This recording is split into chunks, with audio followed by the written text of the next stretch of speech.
কিছুমান আৰক্ষী বিষয়া প্ৰলোভনেৰে নহ'লে আণ্ডাৰ থ্ৰেট কৰাপশ্যন হয়।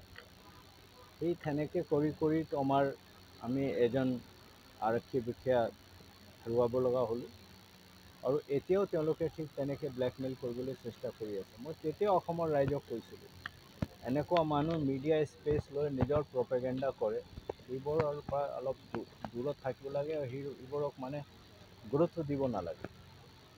আমি একদম ক্লিয়াৰ, আমি কোনো পদে সেইটো হ'ব নিদিওঁ আৰু যদি কিবা কাৰণত কোনোবা আৰক্ষী বিষয়া কৰাপশ্যনৰ পিনে যায়, তেতিয়া আমি ষ্ট্ৰংগেষ্ট পচিবল একশ্যনটো সদায় লৈ আছোঁ আৰু লৈ থাকিম। এইটো মোৰ মনত আৰু মাননীয় মুখ্যমন্ত্ৰী মহোদয়ৰ মনত কোনো ডাউট নাই।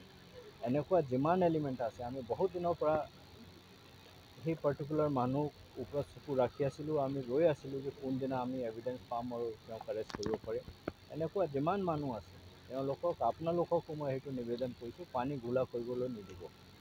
আপোনালোকৰ আৰক্ষীৰ ওপৰত বিশ্বাস ৰাখক। আমিতো য'ত ক'ৰবাত কৰাপশ্যনৰ খবৰ পাই আছোঁ, কিবা এটা পাই আছোঁ, আমি সদায় একশ্যন লৈ আছোঁ।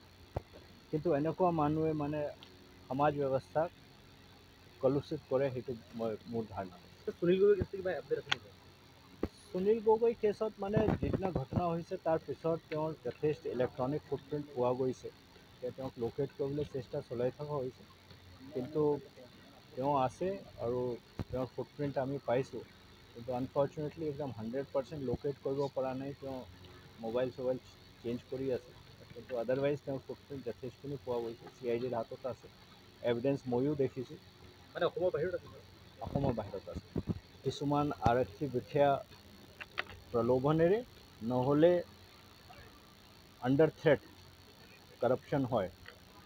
সেই তেনেকৈ কৰি আমি এজন আৰক্ষী বিষয়া হেৰুৱাব লগা হ'লোঁ আৰু এতিয়াও তেওঁলোকে ঠিক তেনেকৈ ব্লেকমেইল কৰিবলৈ চেষ্টা কৰি আছে। মই তেতিয়াও অসমৰ ৰাইজক কৈছিলোঁ, এনেকুৱা মানুহ মিডিয়া স্পেচ লৈ নিজৰ প্ৰপেগেণ্ডা কৰে, এইবোৰৰ পৰা অলপ দূৰত থাকিব লাগে আৰু এইবোৰক গুৰুত্ব দিব নালাগে।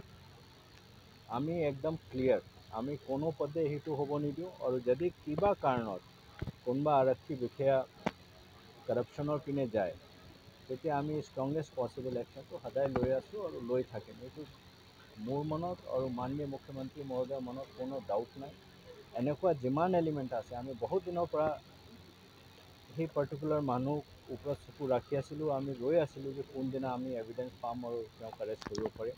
এনেকুৱা যিমান মানুহ আছে আপোনালোককো মই সেইটো নিবেদন কৰিছোঁ, পানী ঘোলা কৰিবলৈ নিদিব।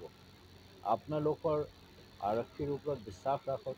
আমিতো য'ত ক'ৰবাত কৰাপশ্যনৰ খবৰ পাই আছোঁ, কিবা এটা পাই আছোঁ, আমি সদায় একশ্যন লৈ আছোঁ। কিন্তু এনেকুৱা মানুহে সমাজ ব্যৱস্থাক কলুষিত কৰে, সেইটো মোৰ ধাৰণা। সুনীল গগৈ কেছটো কিবা আপডেট আছে নেকি? সুনীল গগৈ কেছত যিদিনা ঘটনা হৈছে তাৰ পিছত তেওঁৰ যথেষ্ট ইলেক্ট্ৰনিক ফুটপ্ৰিণ্ট পোৱা গৈছে। তেওঁক লোকেট কৰিবলৈ চেষ্টা চলাই থকা হৈছে, কিন্তু তেওঁ আছে আৰু তেওঁৰ ফুটপ্ৰিণ্ট আমি পাইছোঁ। কিন্তু আনফৰ্চুনেটলি একদম 100% লোকেট কৰিব পৰা নাই। তেওঁ মোবাইল চবাইল চেঞ্জ কৰি আছে, কিন্তু আদাৰৱাইজ তেওঁৰ ফুটপ্ৰিণ্ট যথেষ্টখিনি পোৱা গৈছে। CIDৰ হাতত আছে, এভিডেঞ্চ ময়ো দেখিছোঁ। অসমৰ বাহিৰত আছে? অসমৰ বাহিৰত আছে।